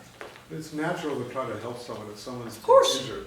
Yeah. Naturally, but Yeah. you want to still try to figure out what your Yeah. reaction is and all of that. But what is our reaction to help someone who's been injured? Is to always to attack the other person. Defense means attack. So when you defend anybody, you're always attacking. Sometimes you have to. No. There's going to come a time when you won't need to. Okay? Up until that point, then if you feel that you have to help someone, then you help someone. Don't deny that, because then that'll be used against you. And it'll be you using it against you. Okay? So it's always very important that you be really true to yourself in all of this. If you need to tell someone to fuck off, tell them to fuck off. Simple as that. Don't be nice about this. Don't try to be good in this. Yeah? And you can tell them to fuck off and still be detached. Right. When you wake up, all right, the key is this, right? You can say or do anything you want and it doesn't have any effect. Why? Because you you're know not the coming from truth. separation. Yeah. You're coming from oneness. You're coming from the truth. You're still here in a body. You're still in a personality. You're still doing things in the world and all of that. Okay? But you don't take anything seriously now. Words are not. It's only what the word in here means. So if you're awake, you're at one with God, then you know the rest of this is bullshit. And you don't take it seriously. That's a big step. Yeah. But I'll tell you, that step is only a second away, Brando. Don't think that this is something that's away in the future and you can't get it or anybody can't get it. It's just right here, right now. There seems to be a big danger in all this kind of spiritual philosophy about everything's an illusion and you should be detached, and then people don't take care of other people. You see Yeah. a baby crying, you just leave it alone. Oh, it's karma. Why did No, you you choose see- to do yeah. that? You know, I see this kind of Yeah. mentality a lot, and I Yeah. don't think it's healthy. You see, that's where I'm calling a yearn for honesty. You know, ultimately, there's people here and they're not ready to wake up. There are people here and they're not ready for the course. There's people here and they're not ready to move up to level 2. There are people here in level 2 and they're not ready yet for level 3 and so forth. So honesty is always going to keep you centered in where you are. When you're dishonest, you're not going to know where you are. And that's going to get you into trouble. Oh, yeah. It seems like if you don't feel separate from others, then their pain is your pain. If you don't what? If you don't feel separate from others, Yeah. then the other people's pain is your pain, and you're naturally going to want to respond to their pain Yeah. and alleviate it. That's compassion. But you see, ultimately, their pain is your pain. Mhm. You don't have to say anything to them, and just that simple recognizing that this person's in pain. Sometimes that evokes a response to want to help people. Of course, It's natural of course. compassion. Yeah. But people can dismiss it and go, oh, Yeah, they but don't the matter. point here is you do these 3 steps first. Yes, so we're not reacting by ego. And you're not doing it out of pity, you're not doing it out of this person's worse off than you or separate from you or whatever, any of those things. You see, again, the ego would make the decision up here at the very beginning, like, you know, oh, you need to do something to help that person. Without first recognizing, well, I've reacted now to pity or sympathy with this person, so I'm attached to pity or sympathy in my head. And that means, do I really want to go around the rest of my life having sympathy and pity for people because it's me I'm having sympathy and pity for? Why? Because I'm a victim. Do you know what I mean? Like, so you go through this little train of cause and effect thoughts in your head, and you'll get to the answer here, you hand it over, and now action. How can I help this person? I did this one night, and it was a friend of mine who had been drinking for a week, and I went down, and house was cold, basically no food, nothing. So I went away and got him a bag of coal and food, got some food, and lit the fire, and lit everything for him. You know, it was just something that I did for love. You know, because I've been in that position before myself. I knew what it felt like. You know. Wasn't that false sympathy? Because you're identifying yourself with that person? But I went through this process first. Doesn't matter after that whether you do or you don't. As long as you go through this and solve the problem. You're all right. But that was what I corrected in me. And now the action was, why would you not help the person? You know what I mean? What we do is we do this action first out of sympathy, and we don't do any of this, which keeps those thoughts we're attached to. Okay, so do this first, and then attach. So it could be somebody Sorry, that's... so are you still doing it for yourself because you've kind of identified with that person, so Well, in you see, reality you're- you're feeling sorry for yourself, But you right? see, you've reacted to this person. So of course you're doing it for yourself. You can't forgive another person. You can't hate another person. Right, You so can't you do feel anything sorry with for another person. yourself, and then you have to do that. Yeah, so you do this, and now, whatever you do for the other person will be the right thing. Because this takes you into the right mind. It's the same as ATF, it's the same as self-empowerment, it's the same as complete forgiveness. It's a process. So you'd only use this when you have mastered the other ones. But When you you could- know, Sorry. when you know all the details of the other ones, and you know the process and the mechanisms and how it works, then they all come down to this. Right. So you could simply have an emotion, an uncomfortable emotion, you recognize the truth behind it, you don't rationalize it, you correct it, you bring it to the truth. That's it. And then if you decide to not do anything, Doesn't matter. That, it doesn't matter. It's Either relevant. way, it doesn't matter. You know, either way, it doesn't matter. You know, because you're in the right mind. Anything you say or don't say will be helpful. So if it's helpful for you not to say or do something in a situation, you won't say. So I thought this would be helpful, to walk as close as I felt safe to the men beating up the old lady and scream, "I'm not kidding, the cops are right around the corner, run!" I figured that would stop it, you know? And then help her up. I'm not doing this. No, I did all that. That would be, I was working through Yeah. it, say, okay, what would be safe? Because, Yeah. you know, sorry, I didn't want to get my, if they were on PCP or meth or something, then maybe they were Yeah. cuckoo nuts, but they can understand cops are coming. Yeah. I don't know why all druggies can understand cops are coming even when they're But they crazy. have a very close relationship. Yeah, I guess that's it. So, it could be different in the same situation, different night, different time, you don't know, but you have to go through the process Mm. and then do what you need to do. That's right. That's right. Okay. So, folks, we'll finish up now for the day. And thank you all. It's Oh, been thank you. Thank a you. great day. Thank you, And Michael. Thank you, Michael. thank you very much. Thank you.